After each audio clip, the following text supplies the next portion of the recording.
method again. I'm going to be doing flat organization of my jeans. I don't know why I keep focusing on this, but I really do like it. It does give you more space in your dresser drawers. And I happen to right now only use 4 for clothing, so yeah, that's what I'm doing.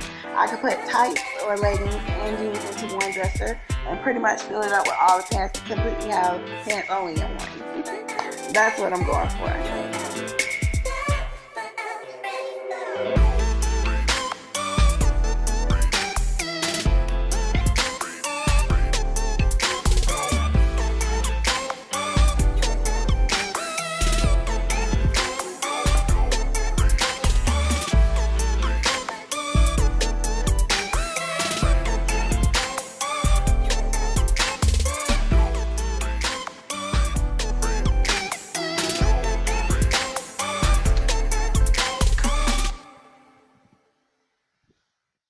Tuning in to another edition of Laundry Day with Carli D from Yours Money Hours. Alright, so I know you guys were expecting a book club this week. Turns out I'm not going to be able to do that until next Wednesday. If you guys want to tune in then, I had to go ahead and get some things taken care of. But I'm so glad that I was able to go ahead and upload this Laundry Day video for you guys a few days late.